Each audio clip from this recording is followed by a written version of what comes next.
Now, here on Mastering Dungeons, we are going to get to our main topic this week, starting our look at the setting known as Greyhawk. There it is. Teos is holding up the World of Greyhawk And this is box my set. beloved beat up set that I've owned Mhm. forever. I bought this on a trip to Florida when I lived in Colombia. It still has like this is where the sticker used to be. It's all worn out. No. Yeah, this has been through a lot and a very, very dear thing that I own.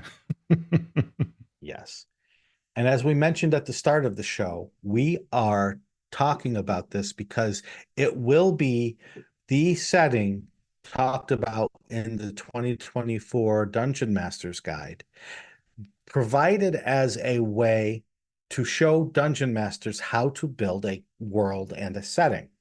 Yeah. And so Teos and I have been fans of Greyhawk. We have created within Greyhawk for years Hmm. and played in Greyhawk at some points throughout our D&D careers.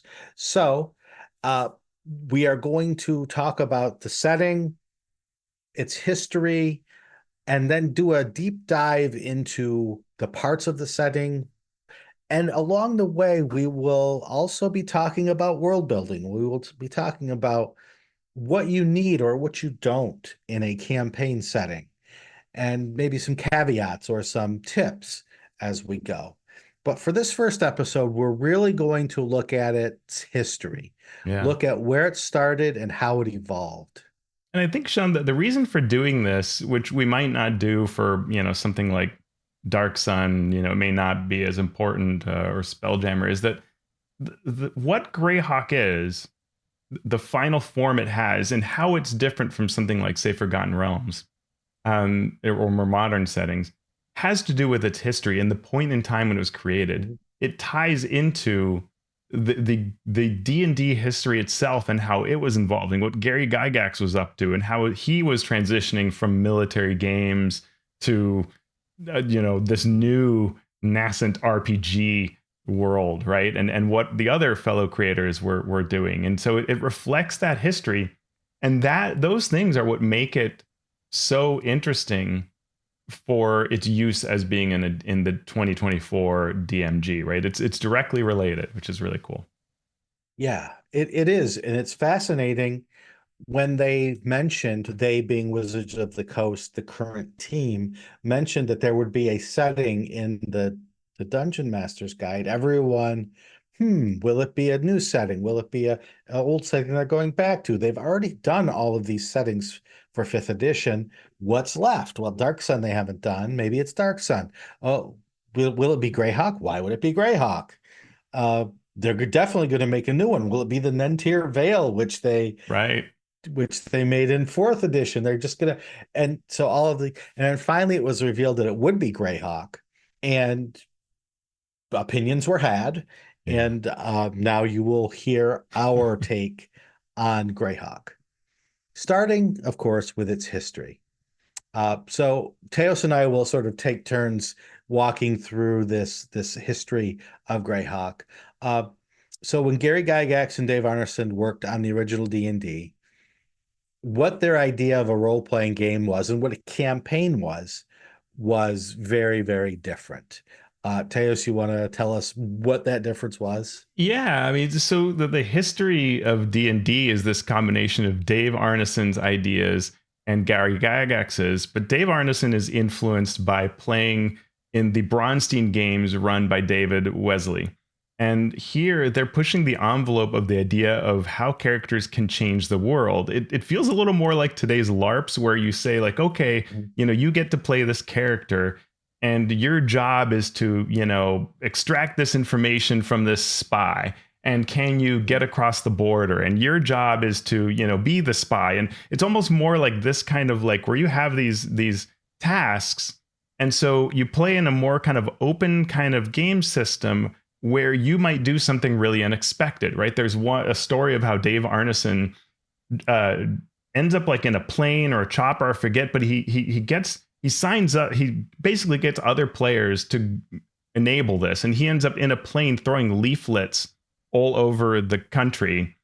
and thus wins because he gets tons of people to like understand his information, right? Like completely out of the box type stuff. So very different from a war game, right? Dave takes these ideas and he's running with them and he shares them with Gary in a meeting in 1972. And that's where they decide, yeah, let's do this together. Let's write the original Dungeons and Dragons set. Um, Gygax is playtesting D&D as he's writing it in a dungeon he calls Castle Greyhawk. And his first players are his two of his kids, playing Tensor and Alisa. He then invites Rob Kuntz, Terry Kuntz, and Don Key, and they're playing through Castle Greyhawk levels. And the whole of the setting of Greyhawk is just go down levels and fight stuff, right? And even as he delves a little more into it, he can't be really bothered to work on a setting. He thinks that the idea is, I'll just take the map of North America as a rough outline, and whenever they travel, I'll just decide to name a thing, give it some fantasy name, and put it on the map of North America, and apparently work off of that. His main focus is being in the dungeon, and if they, when they finally, like they say, like, we want to leave the dungeon to go sell our treasure, so he invents the city of Greyhawk, right? So it's all very organic, and this is what Gygax thinks is the point, right? Which is what I think is so fascinating. He thinks this is the way it should all work. Right. You don't need a setting. The DMs are going to make the setting, just like he did, right? Mm-hmm. He's like, I'll just make this stuff up. The rules are what's important. The setting, that's a story thing that the DMs will make up on their own. And even when they released the Greyhawk supplement for the original Dungeons and Dragons game, it really had no actual setting information. No. There was a little bit of art, the mention of a snake spitting fountain, but it was clear that Gygax believed that no one needed really adventures. There's no need to publish adventures because what self-respecting DM is going to want to run somebody else's adventure? That's the point of dungeon mastering. Yeah, and he involves in many levels, right? So he originally kind of, I think it's in the first OD&D set, he says, you don't need any more supplements. Well, then there's, Greyhawk and Blackmore supplements to OD&D. And he says there's no adventures. And then We Warriors starts making adventures. He's like, oh, crap, I better make adventures. And then he sees companies also starting to fill the void with the idea of settings. And though those settings are very crude, he nonetheless goes, well, let's go, because competition, boy, does it energize Gary. And so starting in 1976, he begins publishing all these adventures set in the world of Greyhawk. Tomb of Horrors, the Giant series, the Drow series, Hamlet, and beyond. These are not super setting rich for the time. I guess they are. Maybe you could argue that. But he begins to work on this and on the campaign setting itself. He folds this back into his home campaign. He's actually sort of surprised that his players like this. Like, his players are asking him to create gods. And he comes up with two sort of almost as a joke, Foltus of the Blinding Light and Saint Cuthbert, who beats people with a cudgel into worshiping. It's almost like a joke for him. But as he develops things for the setting and he brings them into his campaign, his players want more and more of that. And he's like, oh, okay, I guess people do want this. And maybe that energizes him to work more with that.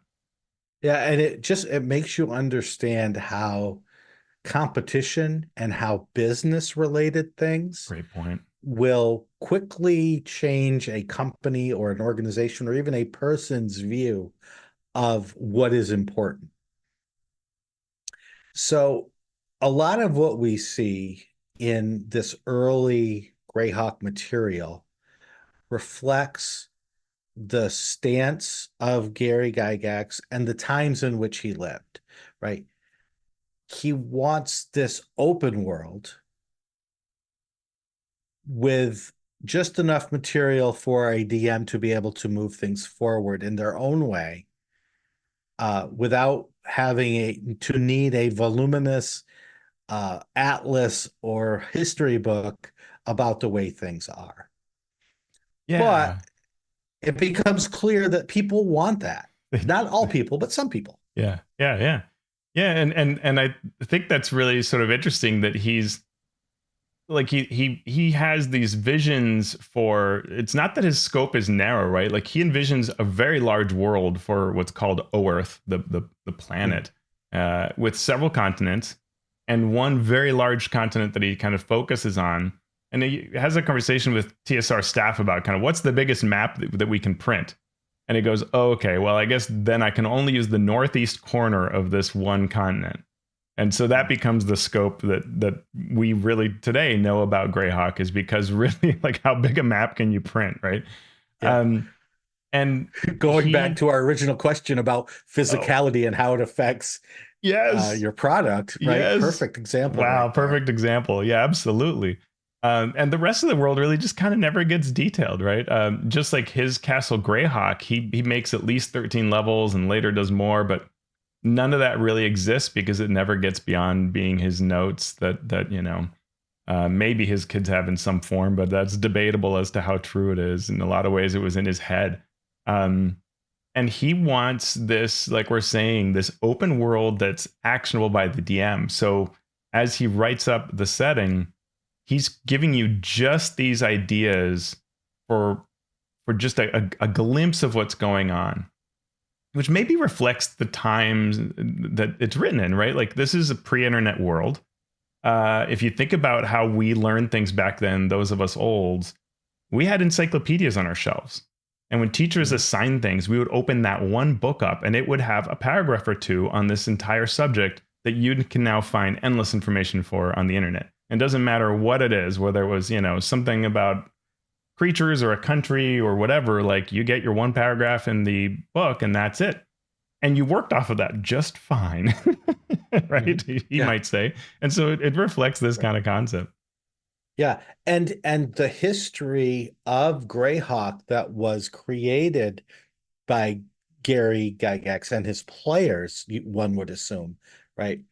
And his collaborators over the years reflects that time in which they lived. Because when you studied history in the 60s and 70s, it wasn't right the cultural and anthropological study of this area. It was military history, it was war, it was economics to a point, but Mm-hmm. never beyond just the standard things of what resources are being taken and what is Yeah. being offered for those resources, right? It was a very capitalistic, very Yeah. imperialistic, and the social things were sort of either ignored completely in history or looked at on such a surface level that it became a trope or an adage rather Yeah. than an actual study of that. Yeah. Like Gary, he puts together this history of how people have migrated across the world. And, I'm showing now on the video that this chart, or this image that shows sort of these bands of arrows of how people migrate across. And it's very much like what we saw in textbooks of that day, right? This reduction down to Mm. this concept of like, oh, these people's, moved across the Bering Strait or whatever. And his idea is these two cultures, the Sulua and the Bakluni, fighting each other off to the west. And they escalate until they launch the twin cataclysms, the invoked devastation of demons and the rain of colorless fire. And this sounds complicated, but literally there's not a lot more information than that. And Yeah. because of this, they turn their land into desert, the Sea of Silt, and they create a magic tunnel through the mountains and come into the rest of the area known as the Flaness. And Mm. here, the Flanay are the main inhabitants. Later, the Iridians push in. And there's these four peoples basically vying for power and fighting each other with various agendas and Mm. creating a sort of tension, not a sort of, creating the main tension in this land. The Iridians establish the Great Kingdom, which becomes sort of like a Roman Empire type thing, but they become decadent and they turn to evil, especially the rulers, until the people overthrow King Ivid IV. And this is sort of what we're left with, is sort of this mess of the remnants of these people having intruded from various sides, this decadent empire collapsing, and a couple of other entities, so that everything is poised, right? It's like a powder keg, and all Mm. these entities are holding matches. and that's what you're given, right? And now you do it, right? It's Right. there's no obvious story to it, and there's no safety in it, there's no stability in it. It's the opposite, and you, the DM, along with your players, get to decide where this goes, how it explodes, or what comes out of this mess. Yeah. And with the understanding still that this isn't what D&D is about to the players at this time. Uh, for some, certainly, but for Mm. most, it's, oh, here's a dungeon. I go into the dungeon. I fight the things in the dungeon. I come out of the dungeon. I sell the things I found. I buy magic items if I can. And then I go back into the next dungeon. So it was almost as if there was two separate hobbies. Yeah. There was the people that played D&D and the people that sort of wanted more fantasy grist for their storytelling mill. And sometimes, not often, but sometimes the two intermixed. Yeah. Well, and it's also interesting that like Gary's view, like even when he writes novels, like he writes the Gord the Rogue series or some Mhm. others, like he wants to tell the story of like a character, but it's again very ignorable, right? He might touch on some secrets and things and locations, whatever, but it's not vastly changing things, right? Where if you contrast with Ed Greenwood, when he creates the Forgotten Realms, he sees this as story. He sees it more like the way Tolkien might, right? He sees he's creating like a whole detailed setting with Mhm. everything intermixed and related and and more stable, right? Even though there's action between Right. these countries, they are in stable places, and he is like painting a picture, adding more and more detail to it, filling it all in because he sees it all in his head and how it all works. It's very different from where Gygax is, right? Very different Mhm. approaches and beliefs or goals coming from it. Yep. And so that's sort of the main history. We will look at individual regions and individual plot lines Mhm. later, but we want to talk about the evolution of Greyhawk products throughout the years to show sort of its reach and the waxing and waning of importance over time No setting because has of, seen this, yeah, right? Like Greyhawk. right, right. So in the original D&D, the pamphlet sets, if you will, there was a Greyhawk supplement, but there was very little about the setting itself. Early adventures, as Teos mentioned, were set in Greyhawk, but there was often almost no setting information beyond that immediate dungeon. There might be names of towns on the edge of the wilderness where they are, or an NPC might get named, or there might be, as with the uh, the one with the three weapons, White Plume Mountain had this map, right? And it was there were these cool little things on the map, but they were not talked about. Right. It was just like, Dragatha right, here. Dragotha. What's Dragotha? It doesn't say in the adventure. Wait, what is this? So, that sort of Mhm. thing. So the adventures were there, but didn't really add much to the setting until in the 1980s, we got the first release of The World of Greyhawk. It was a 32-page folio with a 34-inch by 44-inch map that was in two sections. The regions each got a paragraph or two, but the space there very much limited the information that could be in it. I remember I didn't buy this, but I remember my friend Rob had the maps pinned up on his wall in his bedroom. And I was playing D&D back then, but it was all homebrew stuff. So I just sort of looked at the map and go, oh, that's cool. It's a map. Boy, I bet there's some cool stuff about that. But there really wasn't. There really wasn't some cool stuff about that yet.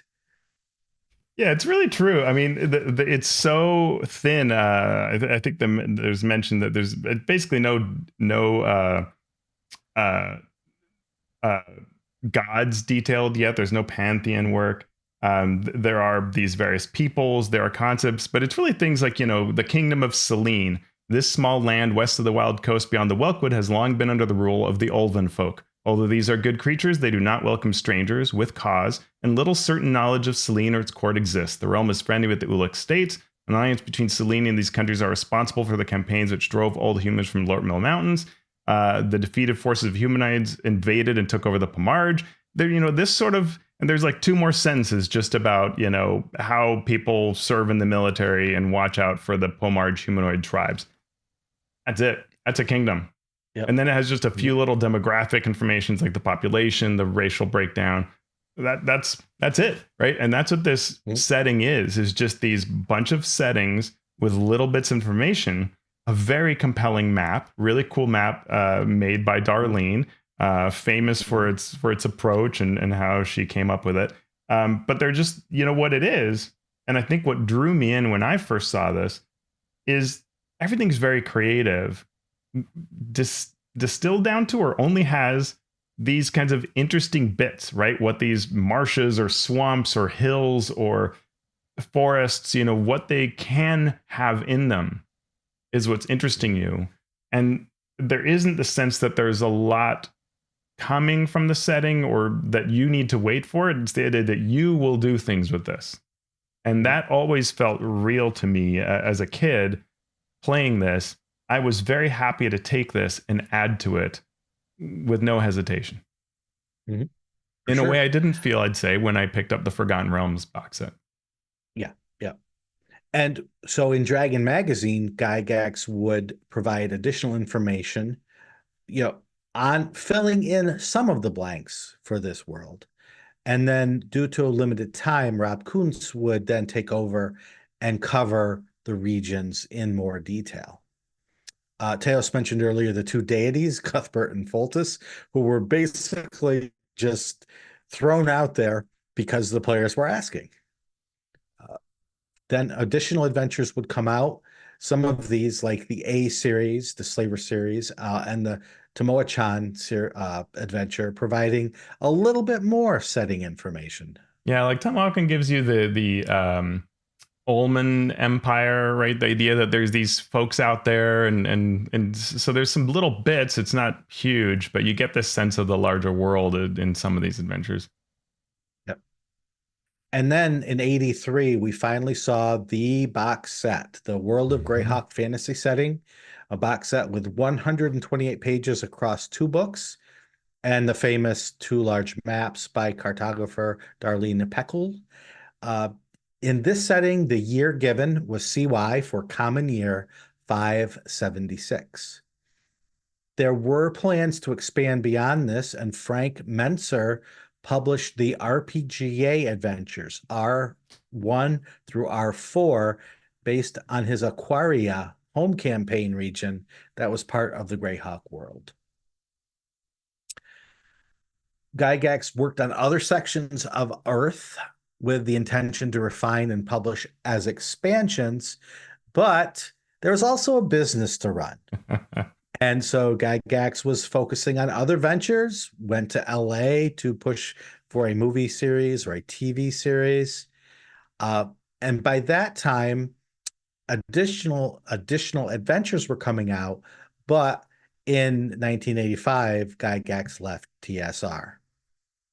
Yeah, and it's, if you listen to or read books or listen to various takes on things, there's this war at TSR between the Gygax camp and other camps, and Gygax is irritating various people. Even when he's in LA, it's a bit of an escape clause to be over there, so you're not, causing tension.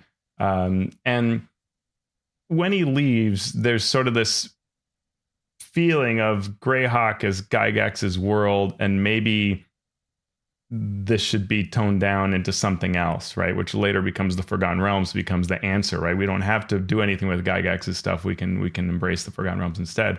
But we still do get some releases, right? Jim Ward writes Greyhawk Adventures, which is a hardback book that tries to sort of, I'd say poorly, tries to create a setting in a hardback book. And it's a weird attempt to, I think it's a valiant attempt, but it's a strange attempt to try to provide both new things and summarize the whole setting instead of in a box set in a book. The City of Greyhawk box set by Carl Sargent and Rick Rose is this new creation that takes this city and re-envisions it. It uses some notes by Kuntz and Gygax, but it largely is a new thing that they're coming up with, and sort of the underpinning for later work that's done for a series of modules, which is the WG series, Greyhawk Ruins, which is the theoretically Castle Greyhawk Ruins, but doesn't use Gygax's notes for it and is largely all new. And then even after that, in 1990, TSR decides, let's recast Greyhawk again. And they create Five Shall Be One and Howl from the North, these two adventures that are supposed to walk you into the concept of why Greyhawk's going to change. And then they released a box set war game of all things called Greyhawk Wars. And when you play through it, many possible outcomes could happen. But as they tell you in the box set, well, we've got a particular result in mind. No matter what you might have happen with your box set war game, here's what actually happened. And this is really contentious because they take the beloved box set and they say, no, now 6 years have passed. It's the year 582 CY.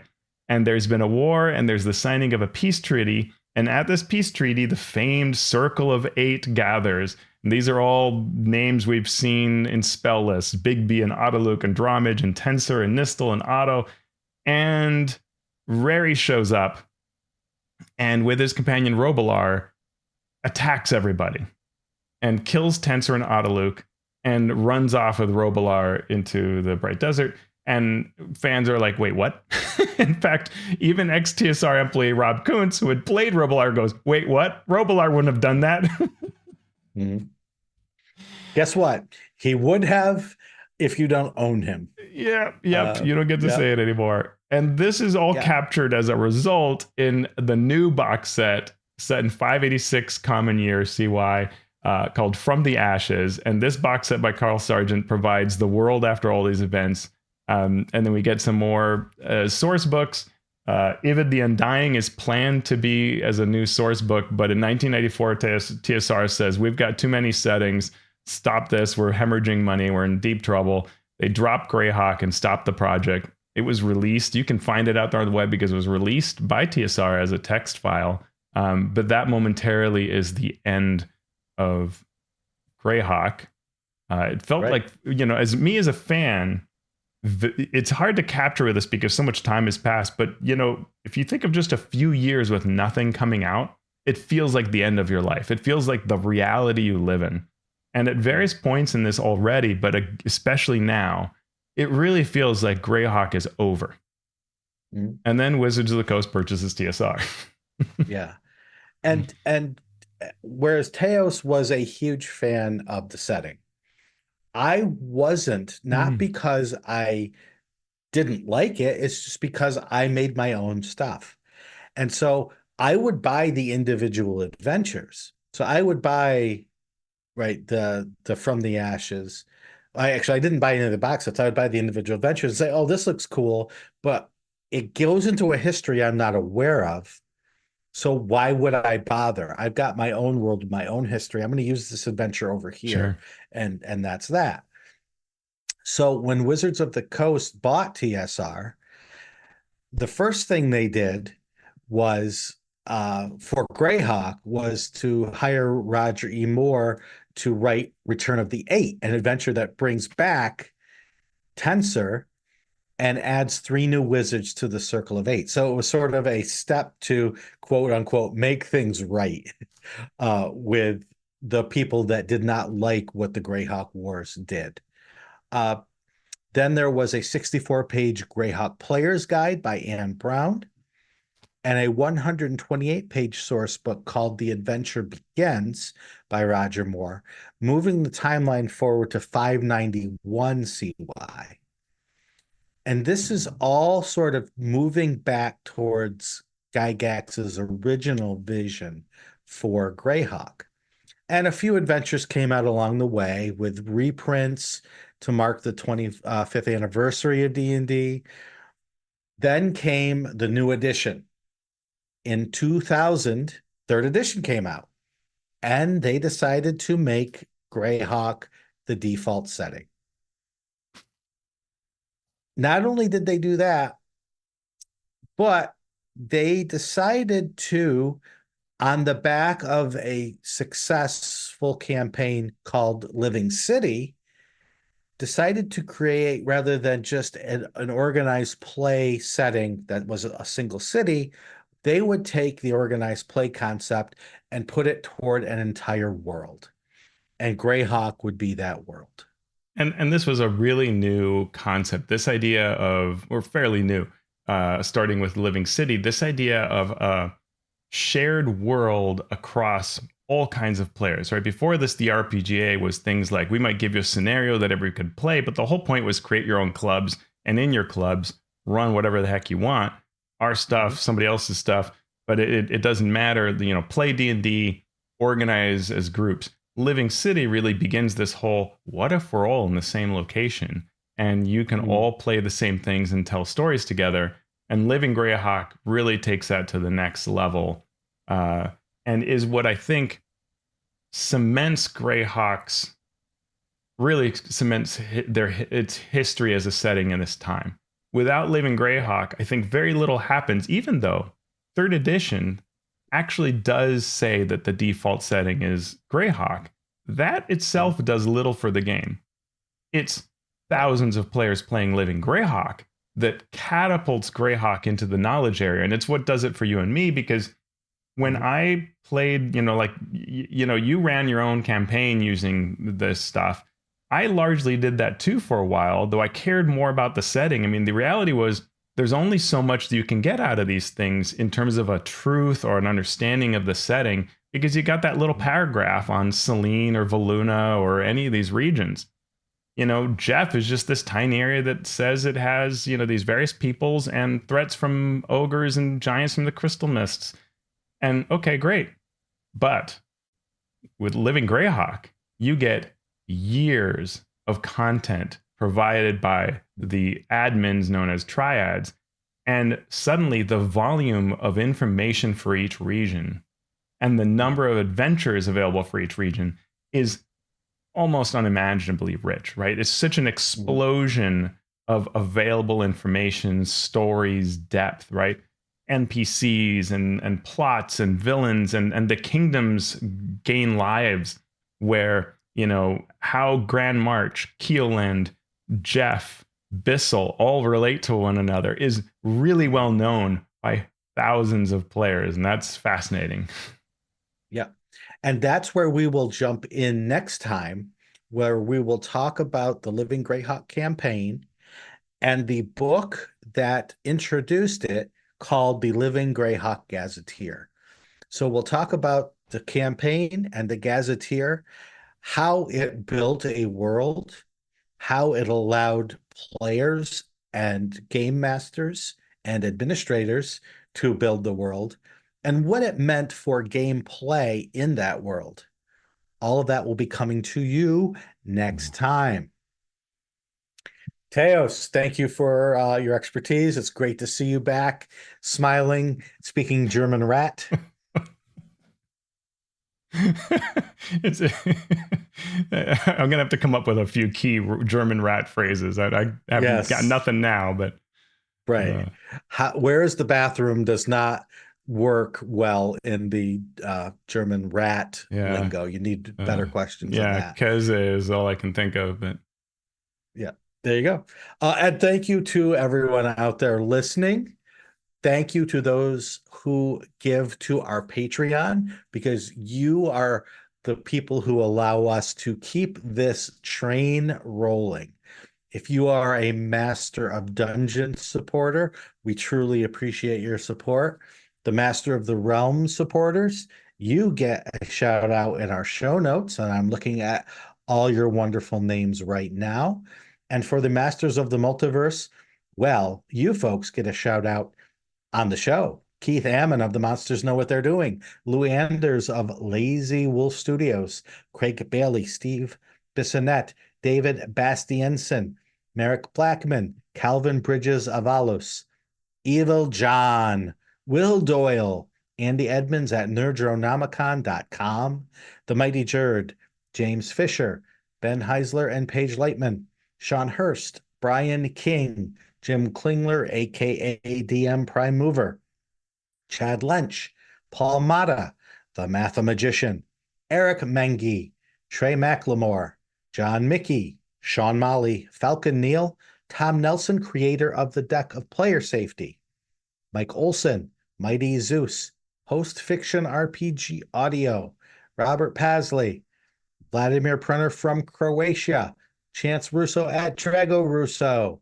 Ross Sandberg, Andy Shockney, Krishna Simonse, Josh and Luanika of the Tabletop Journeys podcast, Jeremy Talaman from the D&D and TV podcast, Trace, Joe Tyler, Marcelo Velasquez, The Valiant DM, James Walton, Graham Ward, Javier Waziak, and Chris Webster. Thank you so much for your support. You can become a supporter via Patreon as well by going to that magical address, patreon.com/masteringdnd. So if you can't support us via Patreon, we understand. You could also help us out by leaving a review via Apple Podcast or via whatever means you listen to this podcast, or go to YouTube where you can not just hear our voices, but see our wonderful faces, and you can like and subscribe there. So Teos, where are you at these days? Find me at the, dare I say, any nominated alphastream.org. Yeah. Be still my beating heart. It's true. Mm-hmm. And you can find me, of course, wherever you find people blathering on and on, at Sean Merwin. You can also follow the podcast on social media at Mastering DND. So, Teos, you're back. We are on a roll. What are we going to do now? Well, I mean, I'm definitely working on my RPG about German prison systems. Mm-hmm. I cannot wait to play a rat in that game. Rat species confirmed. Mm-hmm.